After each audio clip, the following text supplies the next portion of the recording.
Homeland Security Secretary Jay Johnson says there is no specific credible intelligence of any plots against the United States like those carried out in Brussels. But as a precaution, the agency is increasing surveillance at major U.S. airports and rail and transit stations.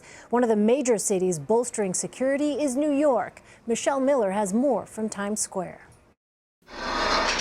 Just before rush hour this morning, New York City deployed an army of counterterrorism officers from 3 elite units, including its Hercules team, specially trained to protect the city's most sensitive targets and transportation hubs. New York City Police Commissioner Bill Bratton. The timing of this event allowed us to hold over the morning tours of duty on all of those units, so we were able to literally double the amount of officers available to us this morning. Thousands of commuters filed past heavily armed officers and were stopped to have their bags searched. It's comforting, very grateful to all of them. In Los Angeles, police presence was beefed up at Union Station, the largest rail terminal on the West Coast. Los Angeles Police Chief Charlie Beck. We want to have a high visibility. We want to make sure that our critical infrastructure is safe. In Chicago, police had K-9 units on the platform as trains arrived. And in Washington, D.C., the Metro Police Chief consulted with the FBI this morning to make sure her officers were doing all they could to protect passengers. Mary Battle and her family, visiting from Florida, witnessed the show of force in Times Square. I'm hoping that with the extra security here that this is going to be one of the safest days.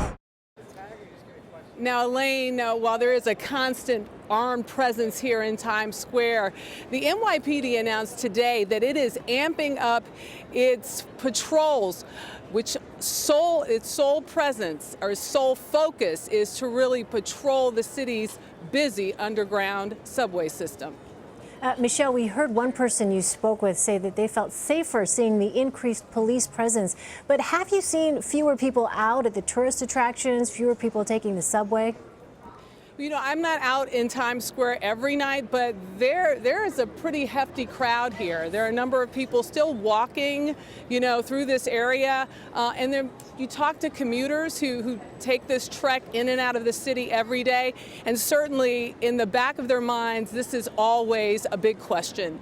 Whether or not, or when, if, how soon, how long before something that like what happened in Brussels might happen here, but it's something that does not stop them, one, from coming into work, from carrying on their lives, and they say that's the key, making sure that they carry on in a fashion that doesn't halt their routine. Absolutely. Well, Michelle, has the NYPD or if any other police departments given any kind of time frame for how long they plan to keep up the stepped-up security?